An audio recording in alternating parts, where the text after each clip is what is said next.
এমন একটা মজলিস, এই মজলিস সম্পর্কে রাসূলুল্লাহ সাল্লাল্লাহু আলাইহি ওয়াসাল্লাম বলেন, যদি কোনো বান্দা বান্দি কোরআনের মজলিসে বসে কোরআনের আলোচনা শুনে, আল্লাহ পাক রব্বুল আলামিন তাদেরকে বিশেষভাবে দুইটা পুরস্কার দান করবেন। আওয়াজ করে বলেন, কয়টা পুরস্কার? দুইটা পুরস্কার। নাম্বার 1, কোরআনের মজলিসে বসে যারা কোরআনের আলোচনা শুনবে, আল্লাহ পাক রব্বুল আলামিন আসমান থেকে তাদের উপরে খাস রহমত বর্ষণ করবেন। বলেন সুবহানাল্লাহ। নাম্বার 2, কোরআনের মজলিসে বসে যারা কোরআনের আলোচনা শুনবে, আল্লাহ পাক রব্বুল আলামিন তাদের জিন্দেগীর সমস্ত গুনাহগুলোকে মাফ করে দেবেন। আরেকটা বার আওয়াজ করে বলেন সুবহানাল্লাহ। এই দুইটা নিয়ামত কত বড় নিয়ামত! মুহাদ্দিসিনে কেরাম হাদিসের ব্যাখ্যা করতে গিয়ে বলেন, আল্লাহ পাক রব্বুল আলামিন যদি তার কোনো বান্দার উপরে আসমান থেকে রহমত বর্ষণ করেন, দুনিয়াতে ওই বান্দাকে দুনিয়ার কোনো বালা মুসিবত স্পর্শ করতে পারে না। বলেন সুবহানাল্লাহ। মুহাদ্দিসিনে কেরাম হাদিসের ব্যাখ্যা করতে গিয়ে বলেন, আল্লাহ পাক রব্বুল আলামিন যদি তার কোনো বান্দা বান্দির উপরে আসমান থেকে রহমত নাজিল করেন, দুনিয়ার কোনো জটিল কঠিন রোগ ওই বান্দা বান্দিকে স্পর্শ করতে পারে না। বলেন সুবহানাল্লাহ।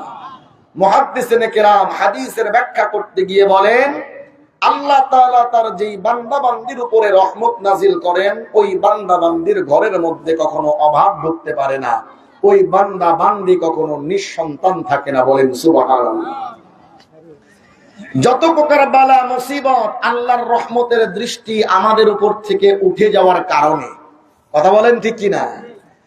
তাহলে যারা কোরআনের মজলিসে বসে কোরআনের আলোচনা শুনবে, আল্লাহ পাক রব্বুল আলামিন 1 নম্বরে তাদেরকে রহমত দান করবেন। নাম্বার 2, মাগফিরাত দান করবেন, অর্থাৎ বান্দার জিন্দেগীর সমস্ত গুনাহগুলোকে মাফ করে দিবেন। এবার আমি আপনাদেরকে প্রশ্ন করতে চাই, বলেন তো দেখি, আল্লাহ যদি তার কোনো বান্দা বান্দিকে এই দুইটা নিয়ামত দান করে, দুনিয়া এবং আখিরাত উভয় জগতে ওই বান্দা বান্দির আর কোনো টেনশন থাকতে পারে? আওয়াজ করে বলেন, ওই বান্দা বান্দির আর কোনো টেনশন থাকতে পারে?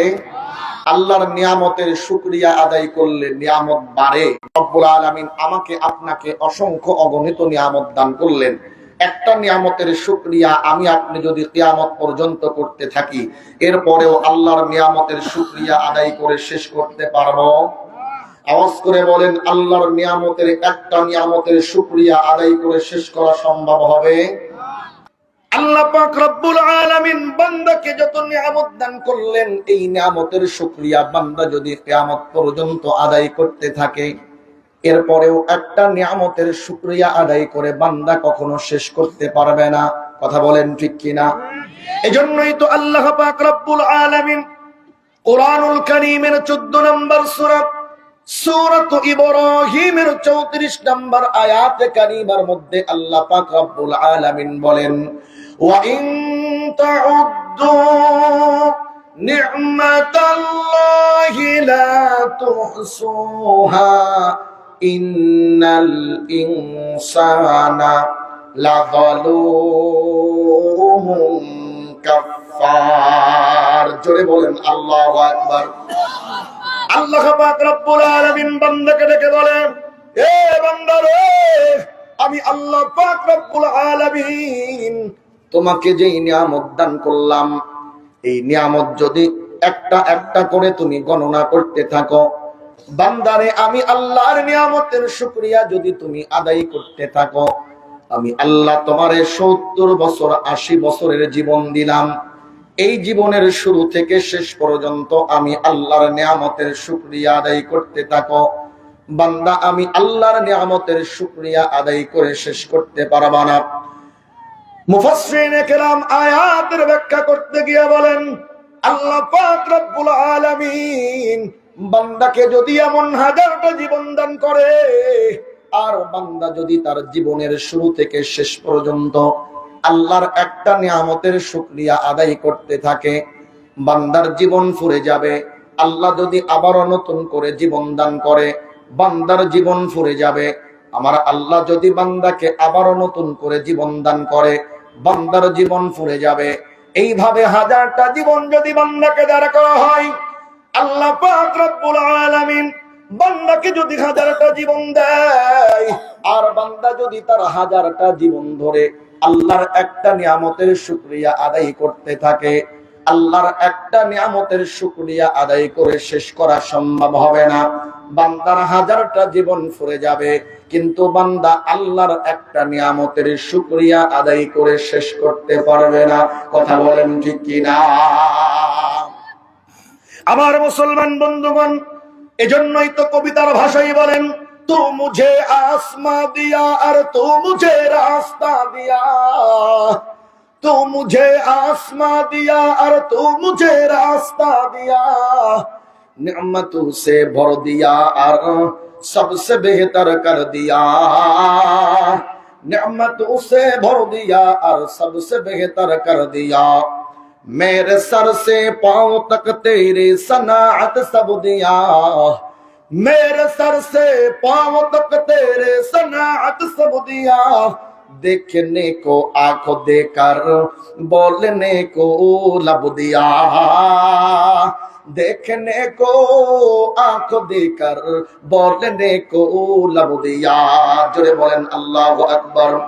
আমার মুসলমান বন্ধুগণ, কবিতার ভাষায় বলতেছেন, ওগো আল্লাহ, মাথার উপরে আসমানটাকে আপনি আমাদের জন্য ছাদ বানায়া দিলেন, জমিনটাকে চলার জন্য রাস্তা বানায়া দিলেন, 3.5 হাত বডির মধ্যে আপনি আমাদেরকে কত নিয়ামত দান করলেন, দেখার জন্য চক্ষু দিলেন, বলার জন্য জবান দিলেন, এত এত নিয়ামত দান করলেন, কিন্তু বান্দা নিয়ামত পাওয়ার পরে নিয়ামতের শুকরিয়া আদায় করতে চাই না। কথা বলেন ঠিক কিনা? এ মুসলমান যুবক,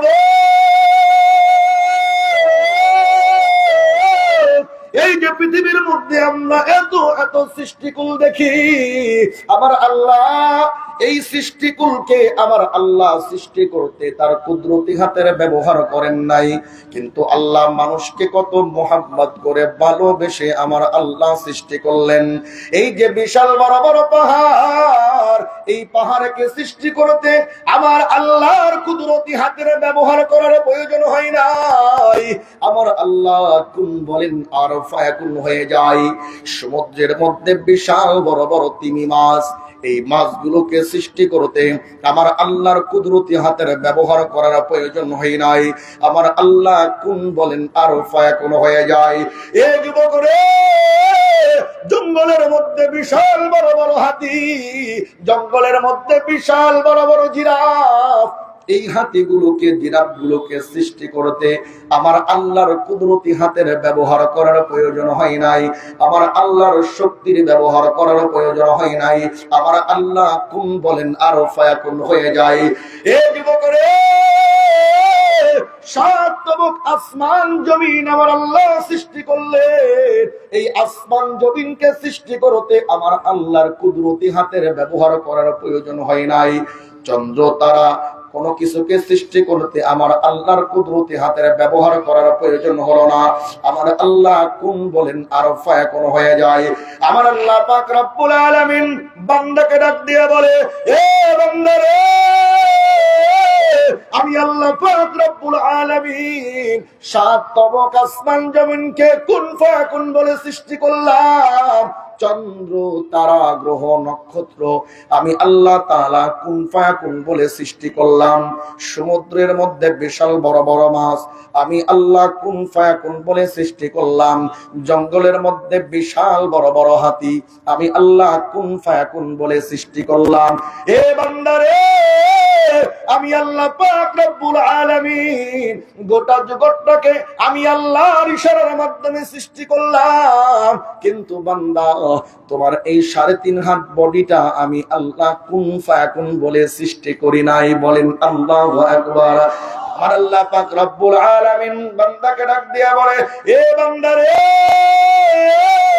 আমি আল্লাহ পাক রব্বুল আলামিন তোমার এই সুন্দর চেহারাটাকে আমি আল্লাহ ইশারার মাধ্যমে সৃষ্টি করি নাই।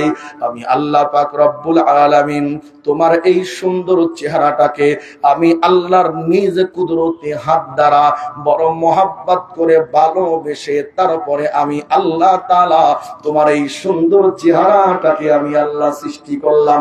বলেন সুবহানাল্লাহ। আমার মুসলমান বন্ধুগণ, আল্লাহ পাক রব্বুল আলামিন এত এত নিয়ামত আমাদেরকে দান করলেন, গোটা পৃথিবীর সব কিছুকে বান্দার জন্য তাবে বানায়া দিলেন। আমার আল্লাহ বলেন, বান্দারে দুনিয়ার সব কিছু তোমার গোলাম, শুধুমাত্র তুমি হবে আমি আল্লাহর গোলাম। আল্লাহু আকবার বলেন। বান্দারে এত এত নিয়ামত আমি আল্লাহ তোমারে দিলাম, মাথার মধ্যে কত ব্রেন দিয়ে দিলাম, এই ব্রেনকে কাজে লাগাইয়া কত কত সৃষ্টি, কত কত আবিষ্কার তোমরা করো। আমি আল্লাহ দেখার জন্য চক্ষু দিলাম, মনের ভাব প্রকাশের জন্য জবান আমি আল্লাহ দিয়ে দিলাম। আমি আল্লাহ পাক রব্বুল আলামিন এত নিয়ামত দিলাম। এ গোলাম রে, এত এত নিয়ামত পাওয়ার পরেও আমি আল্লাহর নিয়ামতের শুকরিয়া আদায় করতে চাও না। কথা বলেন ঠিক কিনা?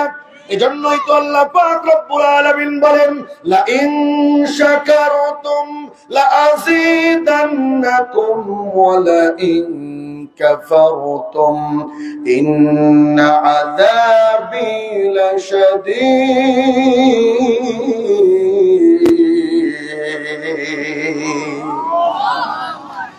আল্লাহ পাক রব্বুল আলামিন বান্দাকে ডেকে বলেন, এ বান্দা রে, আমি আল্লাহ পাক রব্বুল আলামিন তোমাকে যেই নিয়ামত দিলাম, নিয়ামতের যথার্থ শুকরিয়া যদি তুমি আদায় করো, আমি আল্লাহ তোমার এই নিয়ামতকে হাজার গুণে, লক্ষ গুণে, কোটি গুণে আমি আল্লাহ এই নিয়ামতকে বৃদ্ধি করে দেব।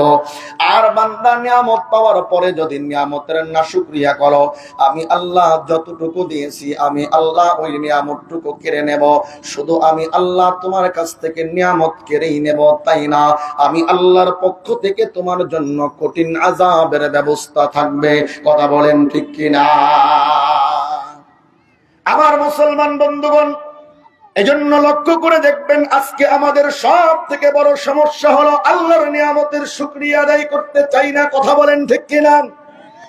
আমাদের জীবনে শুধু হতাশা আর হতাশা। কথা বলেন ঠিক কিনা? 20 বছর যাবত ব্যবসা করলাম, ব্যবসা করে বাড়ি করলাম, গাড়ি করলাম, মিল ফ্যাক্টরি করলাম। 20 বছরের মধ্যে ব্যবসায় কোনো লস নাই, শুধু লাভ আর লাভ। 20 বছর পরে গিয়ে ব্যবসার মধ্যে একটু লস। 6 মাসের জন্য ব্যবসাটা একটু ডাউন হয়ে গেছে, মনটা খারাপ হয়ে যায়। কথা বলেন ঠিক কিনা? আমার আল্লাহ পাক রব্বুল আলামিন বলেন, এ বান্দা রে, আমি আল্লাহ পাক রব্বুল আলামিন ওই যে 20 বছর পর্যন্ত তুমি ব্যবসায় লাভ করলা, আমি আল্লাহ ওই ব্যবসার মধ্যে আমি আল্লাহই লাভ দিয়েছিলাম। 20 বছর পরে যে 6 মাসের জন্য তোমার ব্যবসাটা একটু ডাউন, আমি আল্লাহ ওই ব্যবসাটা একটু ডাউন করে দিলাম। আমি আল্লাহ তোমার কাছ থেকে পরীক্ষা নিতে চাই। আমি আল্লাহ দেখতে চাই বিপদের সম্মুখীন হওয়ার পরে বান্দা তুমি নিরাশ হয়ে যাও নাকি আমি আল্লাহর উপরে ভরসা করো, ধৈর্য ধারণ করো। আমি আল্লাহ দেখতে চাই। এজন্য আমি আল্লাহ যেমন ভাবে তোমার সংসারের মধ্যে সুখ দেই, মাঝে মধ্যে আমি আল্লাহ পরীক্ষা করার জন্য তোমার সংসারের মধ্যে একটু দুঃখ কষ্ট দিয়ে দেই। আমি আল্লাহ দেখতে চাই আমি আল্লাহর প্রতি ওই কঠিন মুহূর্তে, কঠিন পরিস্থিতির সম্মুখীন হওয়ার পরে আমি আল্লাহর প্রতি ইস্তেকামত করতে পারো নাকি ধৈর্যহারা হয়ে যাও, ধৈর্য ধারণ করতে পারো নাকি ধৈর্যহারা হয়ে যাও। এ বান্দারে,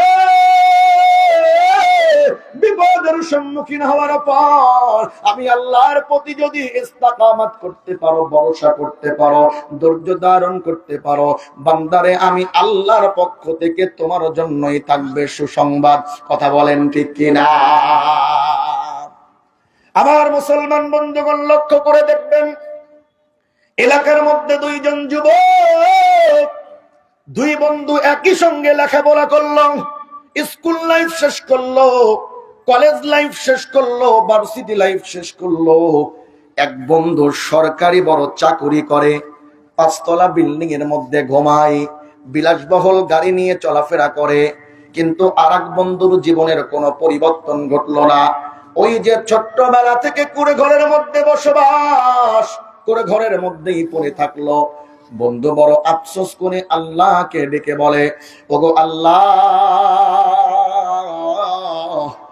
দুই বন্ধু একই সঙ্গে ছোট্টবেলা থেকে বড় হলাম, স্কুল লাইফ শেষ করলাম, কলেজ লাইফ শেষ করলাম, ভার্সিটি লাইফ শেষ করলাম।